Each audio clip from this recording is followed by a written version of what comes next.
a year to us is like 4 years to the normal everyday person because you're just constantly running. And I work a lot.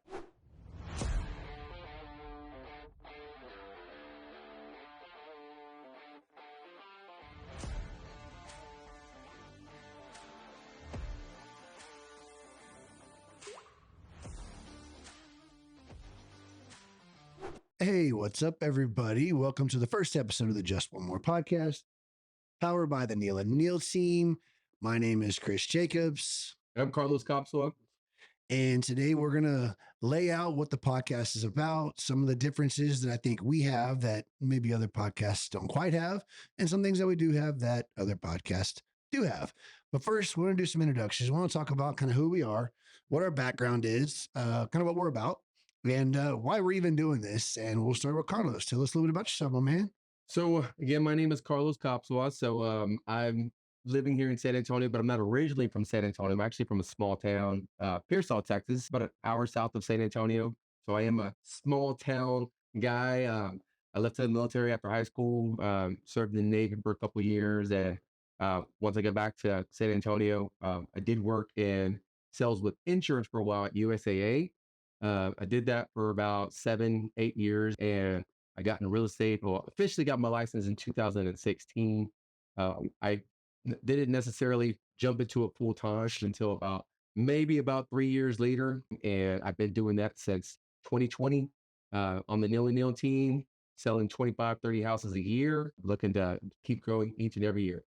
So when you got into real estate, were you a solo agent or were you on a team? So when I first joined up, I was a solo agent. I was on a boutique brokerage, which is smaller brokerage for you guys that don't know. And I was just trying to do it on my own. I was really trying to get out there. Again, not being from San Antonio, felt like I was a little difficult trying to meet people. So I was buying leads. I was trying to door knock. I didn't have a coach. I didn't have a mentor. I didn't really have anything like that. So I was really trying to just figure it out. And I mean, doing it part-time, especially, for a while, I couldn't get it figured out. So if you had to say, when you started out as a solo agent, obviously we're both on a big team. We'll get into that here in a little bit. With you as a solo agent, how many deals do you think you did a year, total units and volume, just to get a perspective of when you started and then joined the team with the resources and the leverage?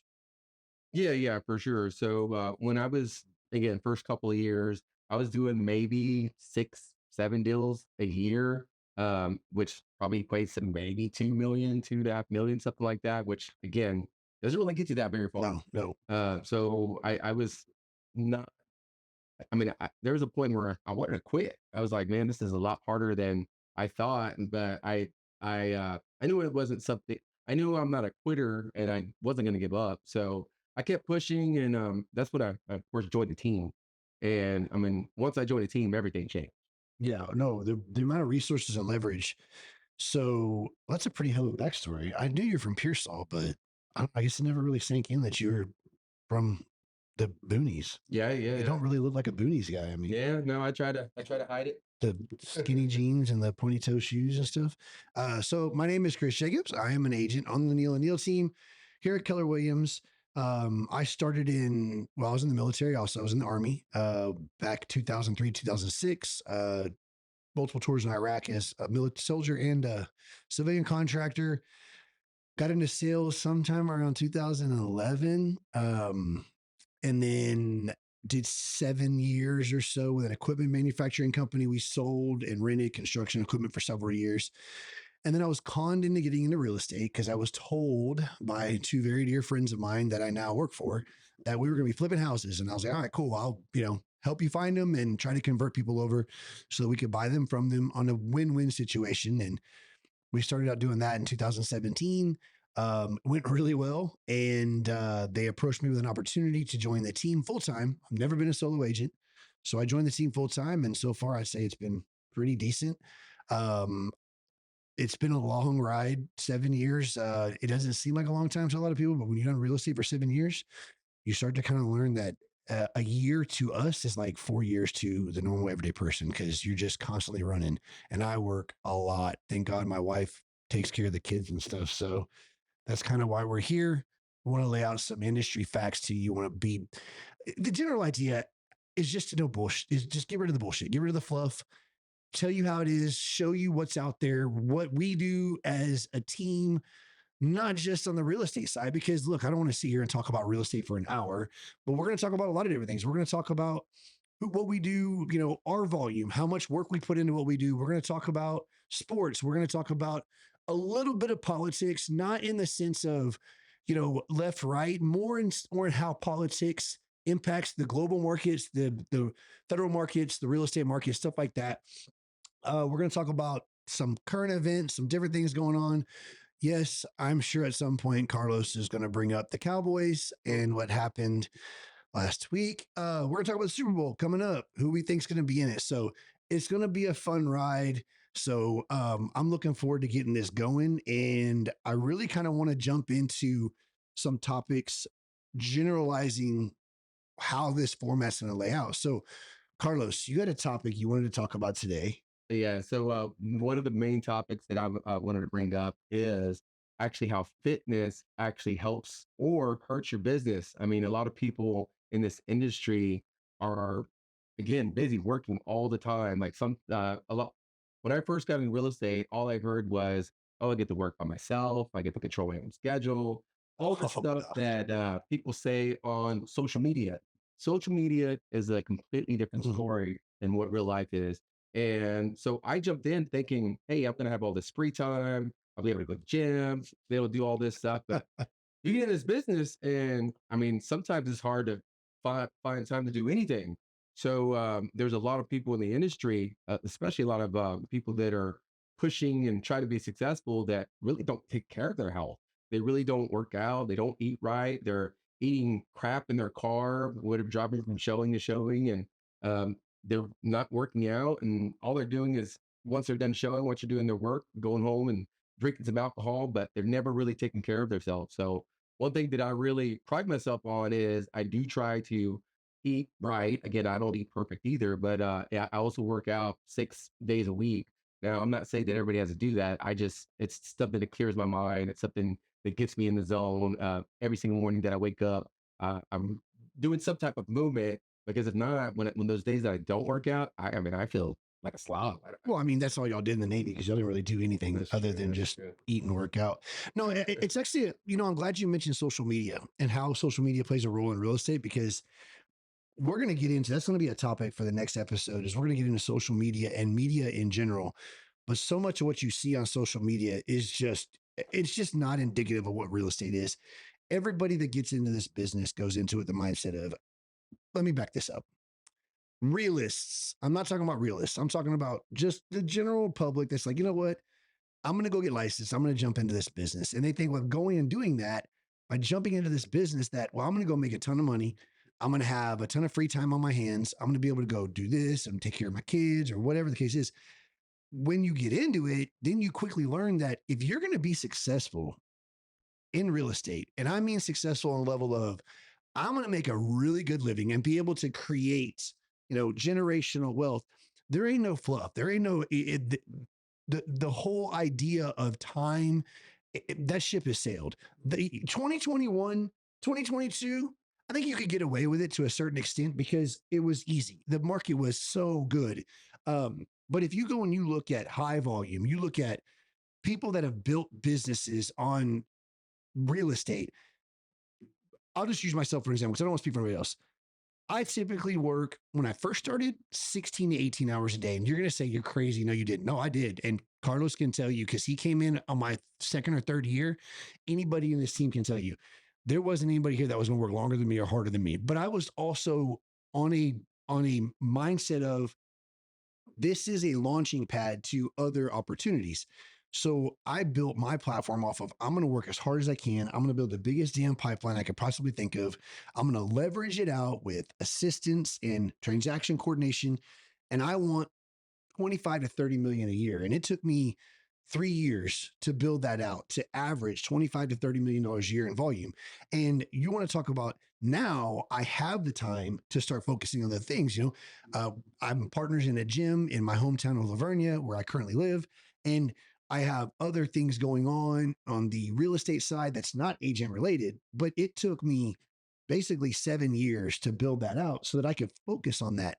And when people come in, you always see, somebody's going to post on Facebook tomorrow. It's going to happen. So, oh, yeah, I've got my license. Mm. Okay, great. What are you planning on doing with it? Because a lot of people think that they're going to get their license. They're going to come in and, they're good with one deal a month or whatever. That's fine. You're not going to last in this industry like that because you're going to burn out. You're going to think, well, one deal a month will carry me, but you're not thinking about what it costs, Yeah. signage, marketing, time. I mean, I would say time, Gas. gas, but Yeah. well, except for you drove a Tesla, Yeah. but then you I had, saved those had to gas. charge it a lot. Anyways, but to me, when I look at the breakdown of a solo agent versus an agent on a team, I look at it from time. My time is worth a ton of money. Yeah, no, 100%. I mean, I don't have to chase lockboxes. I don't have to chase signage. My time is worth, to me, a crap ton of money. So it's interesting because the social media perception, oh yeah, fancy cars and big houses and no. I was driving a 2011 F-150 that was run down when I first started. Yeah, I'm driving a nice truck now, but I worked my ass off to get it down. So it's interesting the perception of time and what you can have in real estate. And if you want to do it part time, I think what did we lose, like 5,000 agents across the state Oh, I of think even Texas? more than that. I Like, think that was just San Antonio. I mean, you went from when I got into the industry, there was somewhere around, I think, 6,500 agents. I think as of last year, it was somewhere around 14,000. Yeah, a little over 14,000. And so many more have fallen off because they got into it thinking, oh, 2022 is easy money. They made 100 grand. I'm like, all right. Now they're like trying to get one deal. Yeah, it was crazy busy. 21, 22. Anybody with a license could practically walk outside and sell a house. Oh, yeah. But now you actually have to build a business. This is not just sell a house. This is building long time relationships with people, building a business and planning for the future, not just going day by day, waking up at 12 p.m., go show a house and they put in an offer that day. I mean, that was happening. There was times when I get a client from like Zillow or something show one property and they're in a contract. Those days are gone. With like 7 offers. You're trying to Yeah. compete against 6, 7 offers. It's funny because going back to health and fitness, that is such a key part of it because one, it plays a role in your mentals, especially coming out of that type of market. Oh yeah. I don't work with a ton of buyers. I typically do, maybe 20 buyers a year. And for some people, they say that's a lot of buyers, but I'm going to show them one house, two houses, then I'm locking them down. I'm not having to show them 35, 40 houses, Yeah. whatever the case is, nor have to write and compete against, however many offers that house has. So y'all have a different perspective, but that's one of the reasons why I wanted to open a gym because I gained a ton of weight. I was stressed out because I was listing. I wasn't really working with buyers and I was having to deal with going through 15, 16, 17 offers. I would be in my truck grabbing whatever I could as fast as I could because I knew I was gonna be sitting in my office or in my garage going through offers all night long. I didn't have time to eat right. I didn't have time to take care of myself.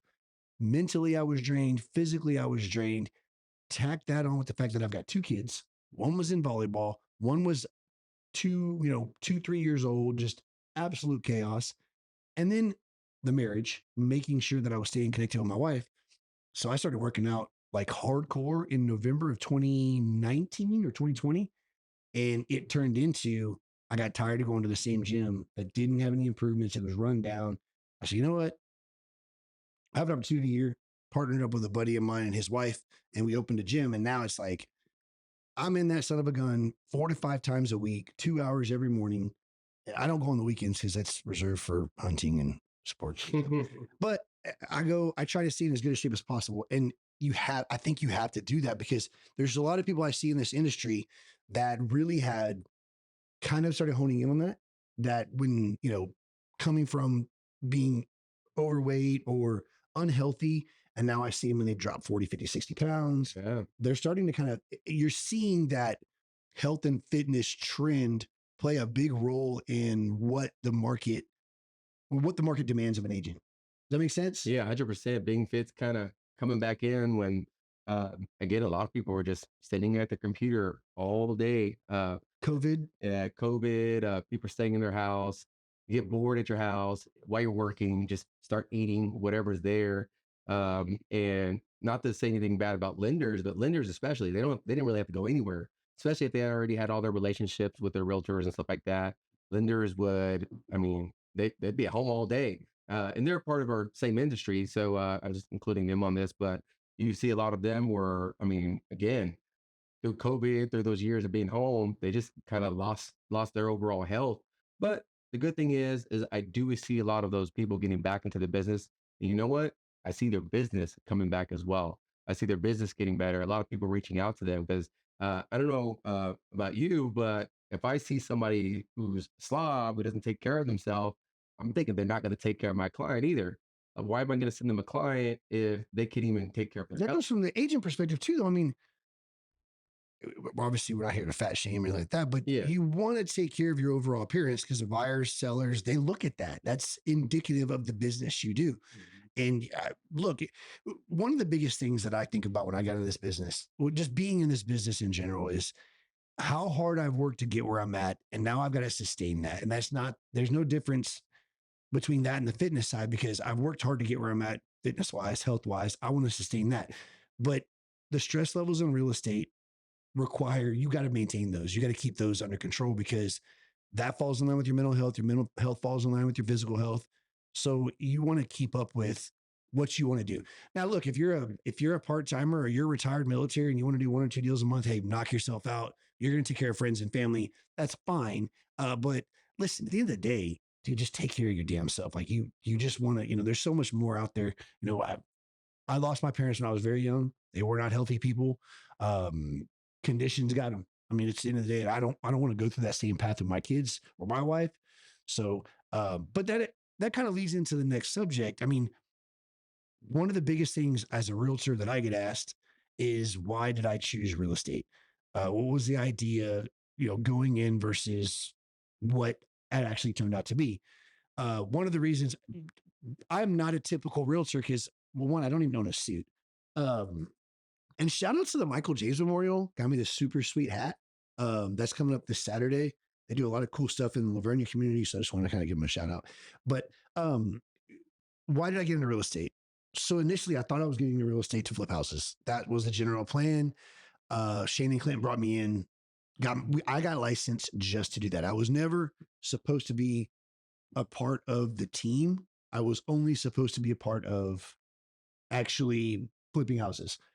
And so as we dove into finding the houses, getting them under contract, closing them, rehabbing them, then listing them, is like, dude, this is kind of fun. Like Yeah. I started like really enjoying it. And I was like, all right, cool, And I did good. I had a really good career, made really good money doing what I was doing. And I thought to myself, I was like, you know what? Like what appealed to me most was not having a boss. But obviously we have team owners, but you're a 1099 contractor. You don't Yeah. have a boss. You do what you're going to do. And if you don't meet expectations, they let you go, you go on to the next place.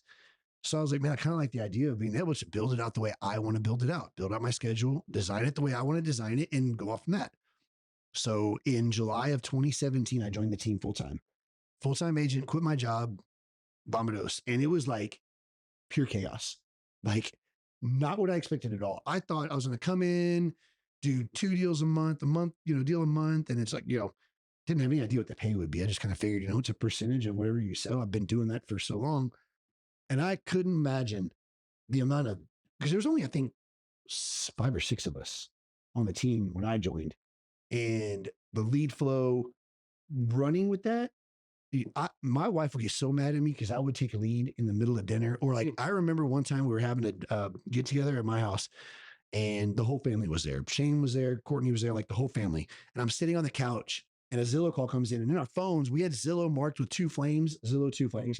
Like if you're old school team or Shane and Clinton know what I'm talking about, everything was labeled with like flames or money signs because it meant, hey, lead, Exactly what answer. I got. You have to answer. Right So I would jump on those calls and I swear to God, I would work 16 to 18 hours a day nonstop. I didn't do anything but take leads. Oh, my wife used to get so mad at me because I put in so much time into that. So it wasn't anything like I expected it to be. But then like I always say, everything you do today is for 3 months from now. now. Mhm. Shoot, 3 months later, When those deals started falling, oh man, it was like, oh, what the hell have I been missing this entire time? And it was just a since I would say since that day, it's just been a free for all. Just constantly building, constantly contributing, working with agents, teaching them, trying to understand that, there's not one way to do it. There's so many different ways to do it. And there's so much that we're going to cover in this podcast, you know, for as long as we have it, hopefully forever. Like there's so much that can go into it without having to go and pay a coach and without having to go and spend your money on certain type of marketing materials. It's just, there's an easier way to do this. And Hard work. what do I always say? You are never going to outwork me, ever. Bullshit aside, you're not going to. And if you do, well, guess what I'm going to do? I'm going to work harder. You just push to the next person. Why? So if you had to go back to the day that you joined joined real estate, why? What did you join real estate for? So after I got out of the military, honestly didn't know what I wanted to do. So I actually jumped into college. I went to college for about a year. I was actually going to be like a football coach. I was like, hey, I love football. I was in sports. Hey, I'll be a coach and I'll be really good at it. And again, I'm a hard worker, gonna put in 110% all the time. So I was like, man, I would be a really good football coach. But as I was going through the training, looking at teaching, I was like, I do not want to be a teacher. I don't know how teachers do it. I couldn't. Caesar. Yeah, Caesar. I couldn't be a teacher. So ultimately, I decided, no, that's a no go. I actually jumped in the oil field for a little bit. Hold on. Whoa. You went into the oil field. Yeah. What did you do in the oil field? Who did you work for and what did you do in the oil? I got to hear this. Let's backtrack. I wasn't necessarily the oil field. I was in the pipeline industry, Okay. but I was a terminal operator. So I was inside. I was not outside. I worked at a computer. Typical Navy Yeah, guy. worked at a computer. But so but anyway, so I was doing that. I did that for maybe about 2 years. I got out in the Navy in 2009, so it's been a while. So I did that for about 2 years, and then I was working 6 days a week, but away from all my friends, away from all my family. I wasn't married or anything like that, but I didn't have a life. I didn't have any life at all. So I was like, I'm done with this. I made a ton of money. I stashed it all away pretty much. And I left. That was when I was actually living in Pearsall. So I decided to move to San Antonio, and I started working at USAA, and I did really well there. I moved up really quick. I was one of their top salesperson with their insurance department for like the last 3 years I was working there. Now the thing that got me is I'm working a non-commission sales job, doing really well, but I wasn't getting any type of reward. That sucks. Like I mean, I was like selling almost double what like the people around me were just because they didn't have any ambition. They weren't really good. They were just there to fill a seat. But I actually had passion for what I did. And again, USA was helping military people. So I really liked what I did. So it got to a point though where I was like, I'm better than this. I'm more than this. So I honestly like saw on social media, I saw people doing real estate, saw people doing that. And I was like, come be in real estate. You can make $1 million. It like for about a year, I was contemplating it. You know what? I might want to do that. And then I finally decided to buy my first house. And I mean, I went through the process. It was really smooth. I was like, man, I actually got into a house. Like I came up. I'll be honest, poor, super poor. We never really owned a house. We lived in apartments, stuff like that. So I never thought I would own a house. Carlos over here buying a house all by himself. So I was like, man, I want to help other people do that. Like I want to help other people reach their dream of owning something, knowing that they worked hard enough It's like to get to it. what every agent says that though. Like that's a legitimate thing. Like for you was I went through grew up. yeah. Yeah. So you grew up renting, poor, not understanding the value of home ownership. Yeah. Like talk about that. Like explain why when you hear that it's cliche because you hear a lot of agents say that. I trust me, I hear it all the time. Yeah. And it's bullshit. It's so much bullshit. Oh yeah. Yes, there are agents out there that really want to help, but look, we have a job to do. We want to do our job. We want to be good at our job. But there's a legit, like with this team, even like a legit passion for it. Oh yeah, 100%. And like I said, it goes back to that's why I got into it. Again, I didn't know much about being a realtor at all. Like I came from Pearsall. I don't even we have like maybe one realtor down there. I didn't know anything about real estate. I didn't know anything about owning a home. Uh, so as jumped into business, I was just like you. I was like saying what I thought it was, completely different. That's not what I like. This is not like what I see on social media. So it got to a point where I mean, I closed a couple deals. I was like, man, I almost made more than I made in my entire year part time that I was doing in my full time job. So I was like, I can actually build a career doing this, and I have full control over it, knowing that I can work as hard as I want or as less little as I want, but I can build the business that I want without anyone having control over it. So that's kind of why I jumped in full time. And again, my ultimate goal was again to help people get into a home, but build a future for my family where they don't have to struggle, they don't have to worry, they don't have to go through what I did as a kid. They have. I'm now able to provide my family. I mean, whatever they want. We go on a couple vacations a year. Like I got a Tesla, like you said. Uh, we're really able to do whatever we want, and it's all just due to the fact that we work hard. My wife's a realtor as well. We both got into the business, but it's all pure hard work. So again, going back to it, I started because I liked the process that I went through when I was able to own a piece of property that I mean, I never thought I would ever be able to own a piece of property. Really never even thought about it. I just grew up in apartments and it never even crossed my mind to like go buy a house. Like that just didn't cross my mind until until I moved to San Antonio. Like there's not as much inventory in pure Oh San yeah, Antonio. for sure. But one moving to San Antonio, again, I'm already like, I don't know, 26, no, maybe even 28 years old. But I was gonna say you're older than me. a year older than me. You're a year older than me. Shit. But yeah, you're 39, right? He's gonna be 40 this year. I'm 38. I'm 38. Put it out there like that. But Jeez. ultimately, I saw people my age already owning a home, two homes. Even some people who did investments own like five or six homes. I'm like, man, I I want to be able to do that. So just being to go through that process, knowing that it really does create not just wealth for life, but it creates like a sense of like accomplishment, knowing that, man, I was able to work hard and do this. And just being able to do that myself, wanted to really go out there and help other people do the same thing, but make some money at the same time. That was the same thing coming into it because we never owned houses when I was younger. I think at some point, I think my parents owned a house in Dallas that we lived in right before my mom passed away, or actually I think right when she passed away. And one of the things that I think triggered me to really jump into it was not buying a house, owning homes, wasn't to help people.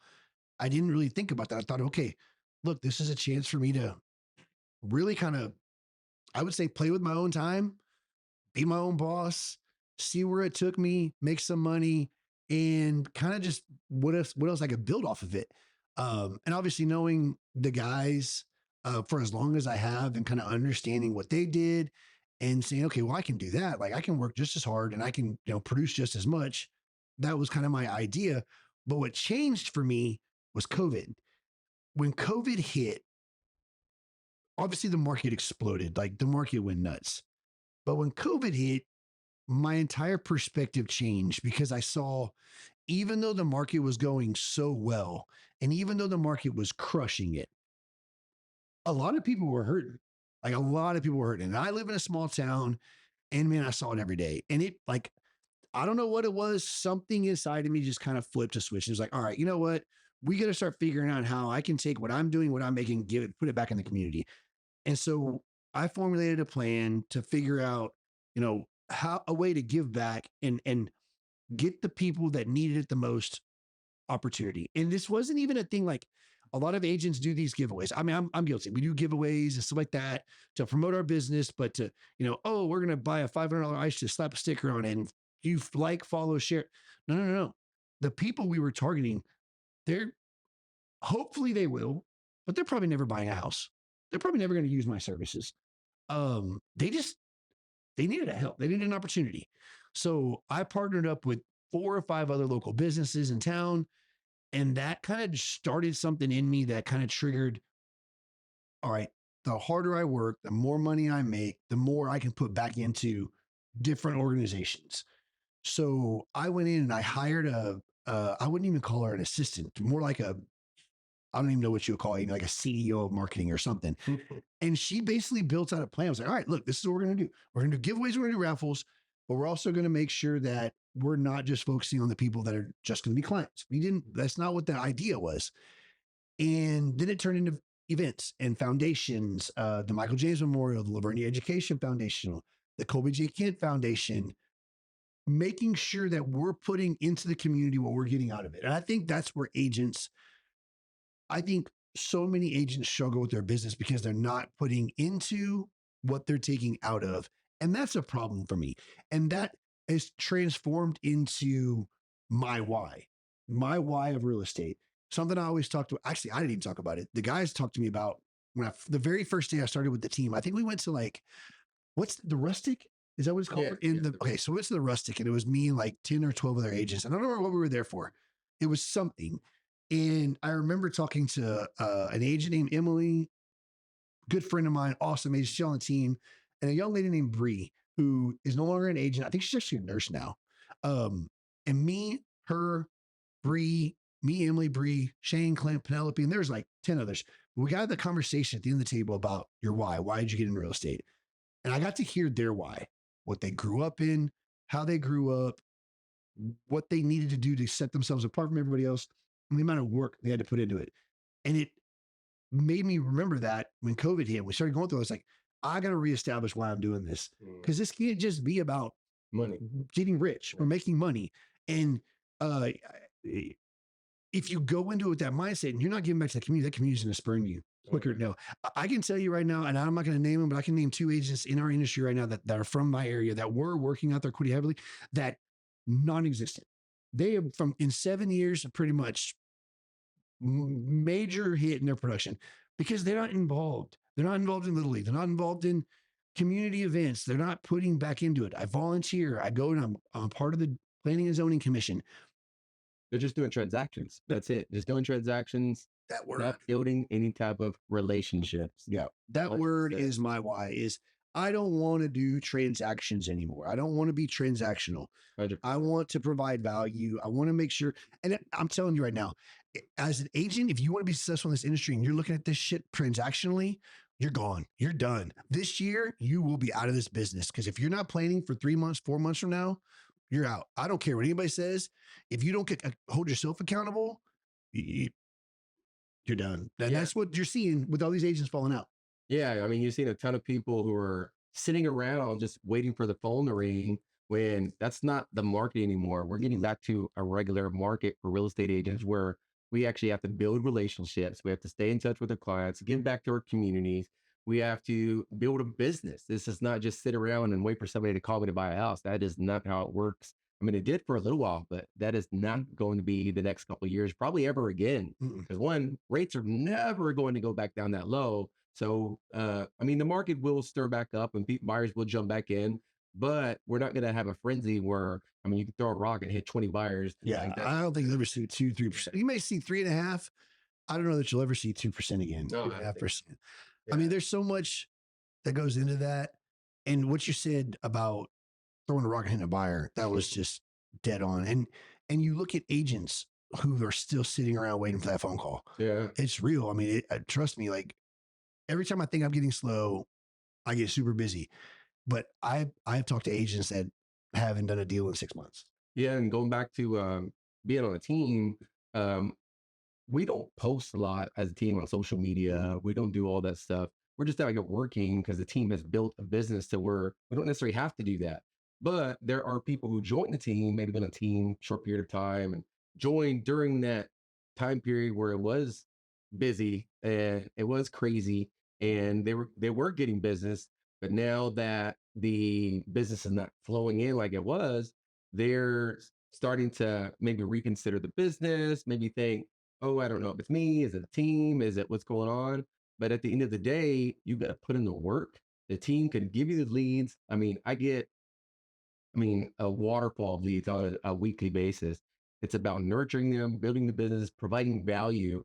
You can't just get a lead and expect them to close next week. And that's what a lot of agents think that they're, hey, I got this lead.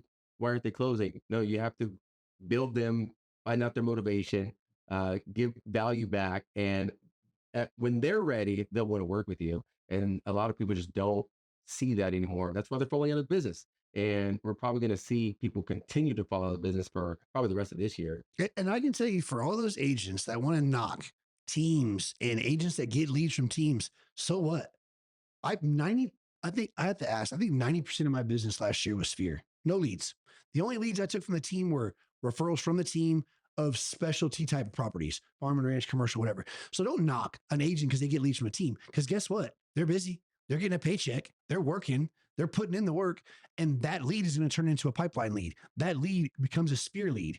And then their friends and their friends' friends. So agents have this, for whatever reason, solo agents have this disdain for team agents. Some of them, not all of them, and they want to make it clear. Oh, these are my leads. Every lead started somewhere. Yeah. At the end of the day, who cares? If you're, guess what? I would much rather have 5 or 6 team leads than sitting on my ass waiting for one Sphere lead to call me. Now I'm going to go out and hustle and get my Sphere leads. I've built a business around it, but there's times where it's like, you know what? I'm not doing anything today. I'm not busy today. I've done all my follow-ups, gone through my pipeline. A fast expert lead just came. I'm going to jump on it. I don't care. Who cares? Like, just stop frowning on that, because what I did was, when I started, I was doing team leads. That's all I had. And of course, I knew a lot of people, so I was going to get that Sphere business going, but I was doing probably 70-30, 80-20 team leads, my own personal Sphere. I flipped it completely 2 years ago.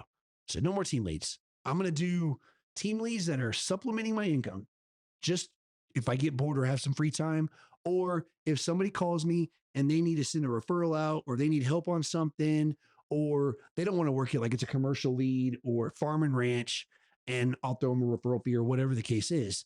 But I can't stand it that people even go after the idea of, because guess what? We have some of the best partnerships in the world.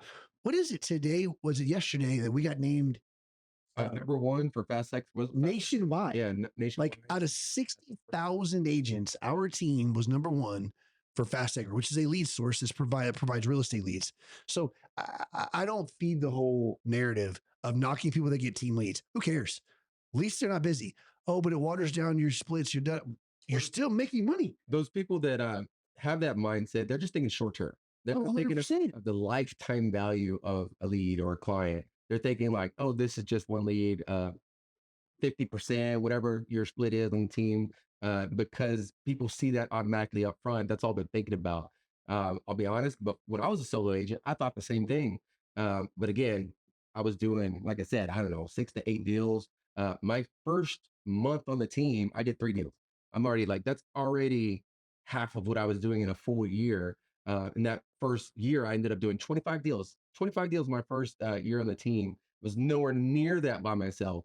And 95% of that was team deals. Now, right now, this is my 4th year on a team. First year I was like 95%. Second year I was about 80%.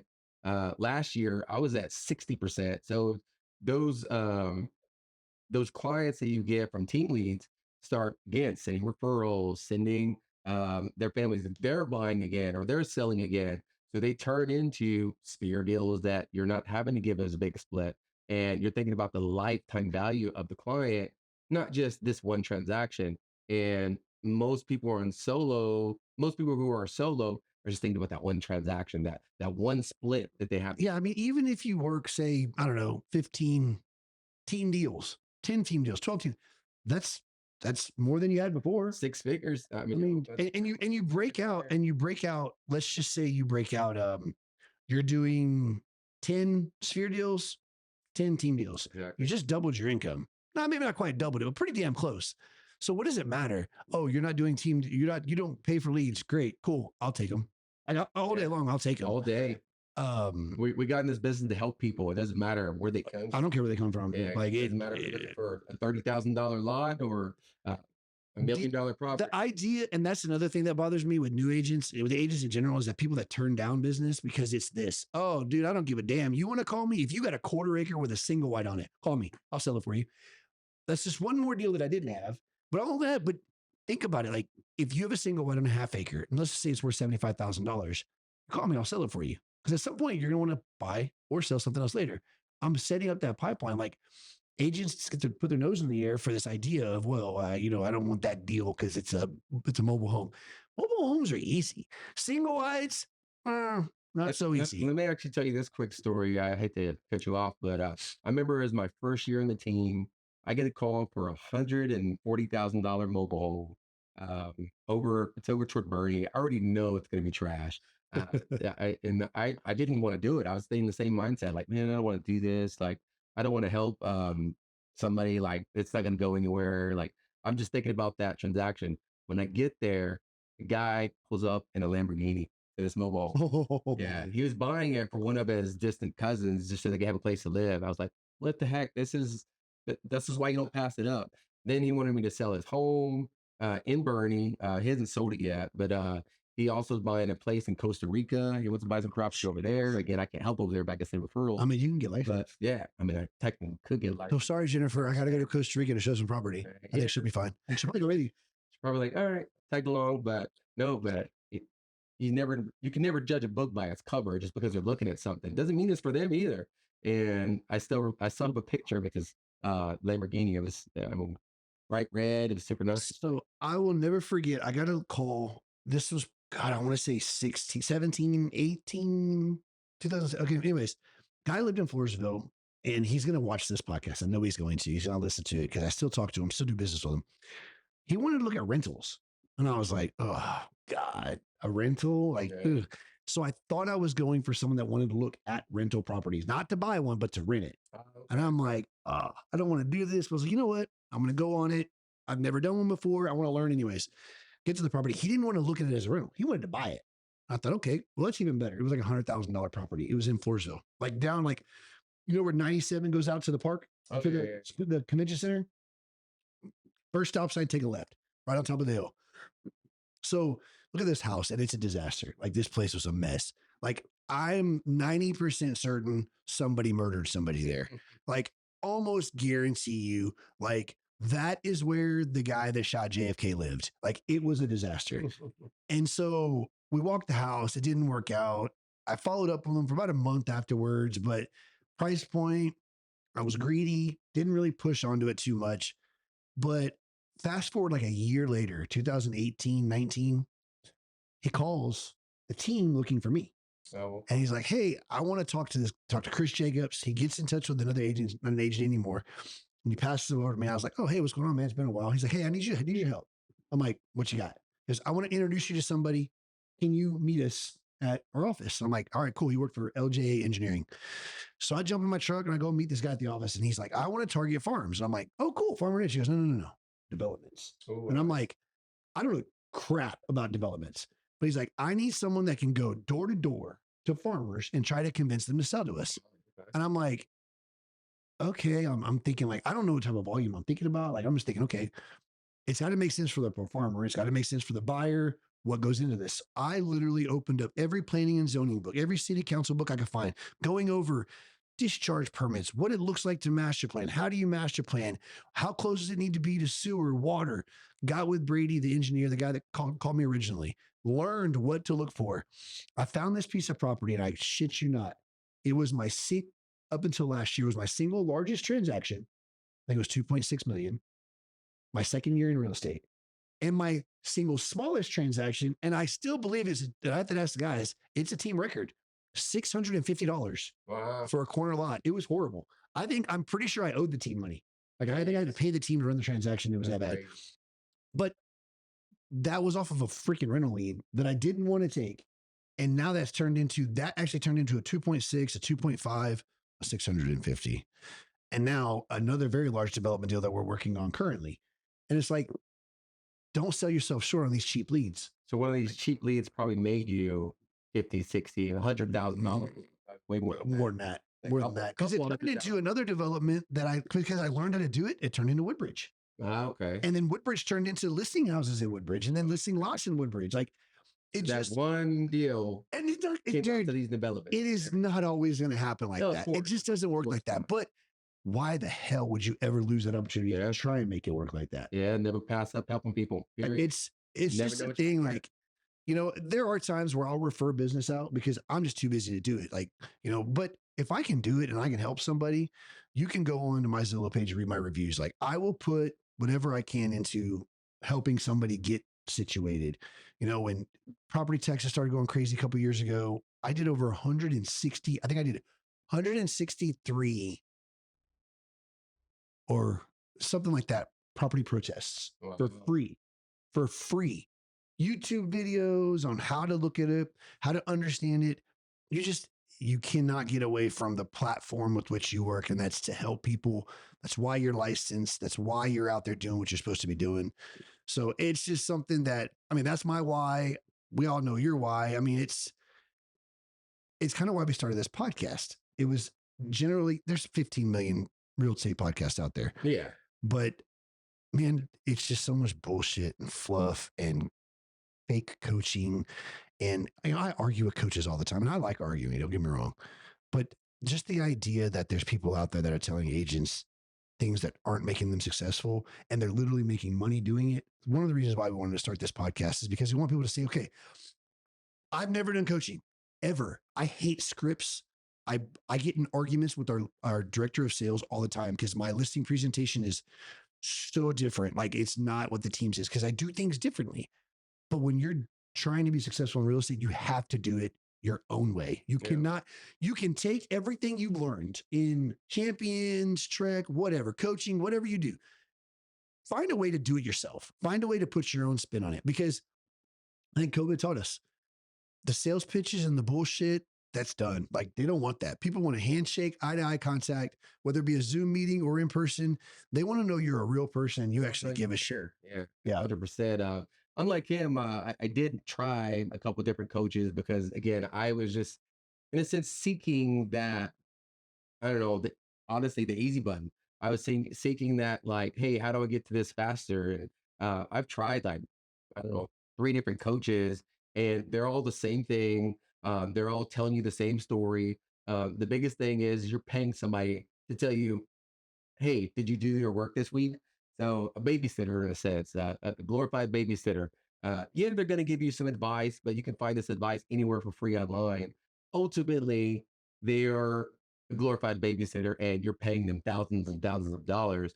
And again, I'm someone who is chasing that, always chasing that. And finally, I mean, I do like getting the information, but at the end of the day, you can get all that on your own. You can get all that online. But at the end of the day, coaching, again, some people need it. I wouldn't necessarily get a real estate coach, a life coach. I Business just like coach or life business coach. coach, life coach, someone who's going to help you other than just specifically real estate. Now, I agree with those. Again, Tom Brady had a life coach. You So get a lot of coaches though. yeah, I mean, he had a coach for everything. But at the end of the day, I do agree with having a coach for some aspects, but specifically somebody just helping you just do your everyday job. You should know how to do your job. You don't need somebody to wake up and tell you how to do it and tell you to wake up and do it. You Dude, should know how to do your job. I said on the Key Factors podcast just about a month or two ago with Mark Jones and Jeff Garza, the owner of Red Bird Realty, and we had this exact same conversation. And you and I have talked about this before. The number one thing that pisses me off more than anything is that people in our industry, in every industry, it's not just ours, it's across the board.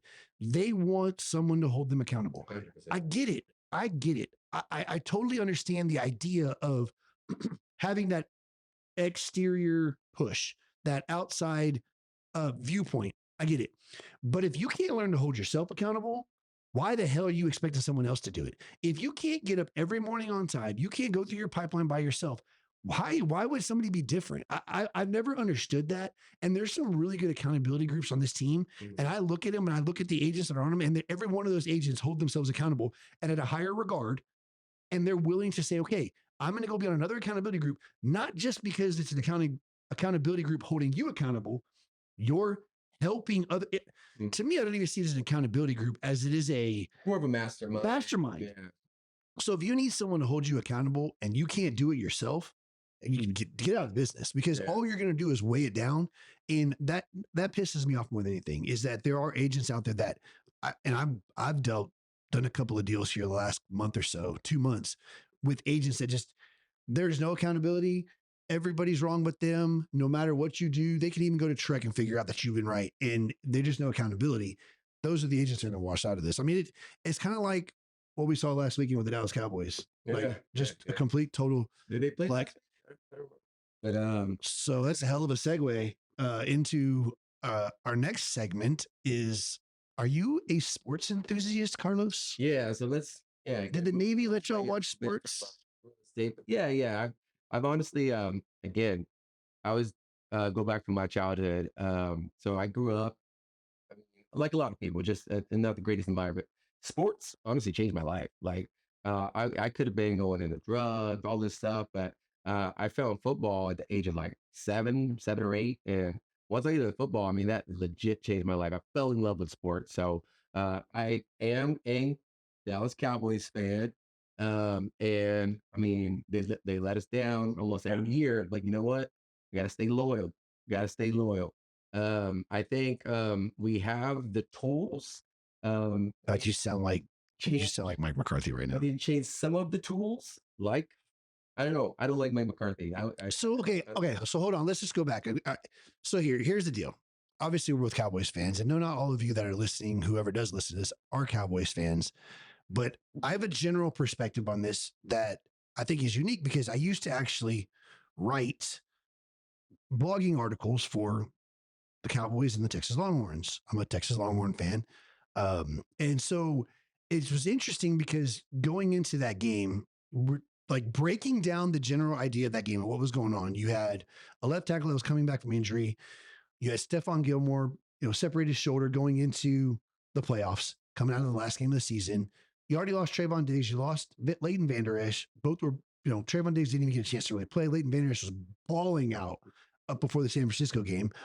So I can tell you exactly what happened and why I'm okay with them keeping Mike McCarthy for two reasons. One, what people don't understand is if you look at the defense and how we play defense, we played a man zone or a man-to-man press coverage. That was our bread and butter all like season long. Yeah. Stephon Gilmore, Deron Bland, press man, get after it.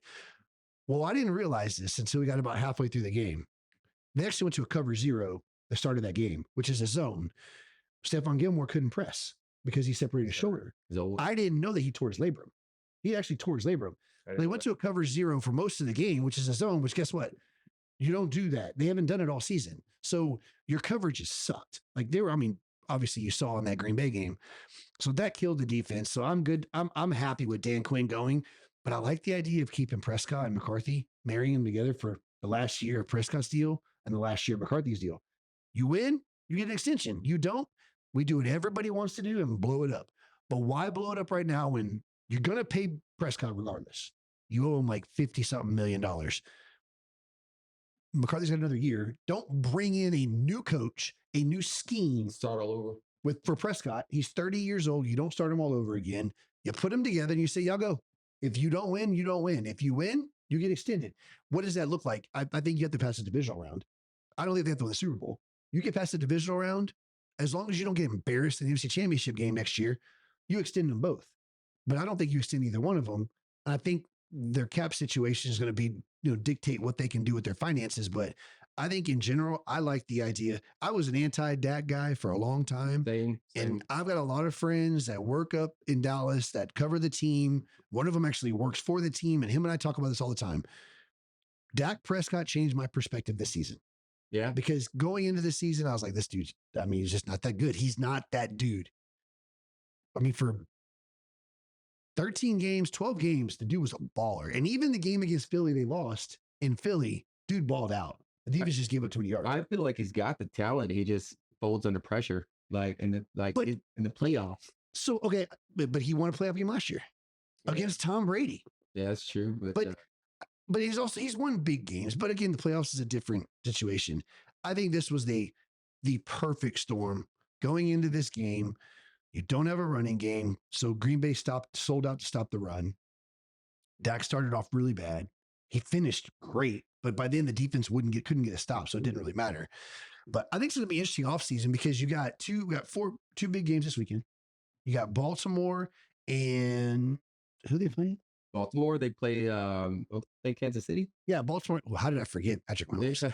So Baltimore, Kansas City this weekend, What do you and got? then San Francisco, Detroit. I'm taking Kansas City. I got Baltimore. Dude, P. Holmes doesn't lose, I bro. feel like Baltimore is just on another level right now.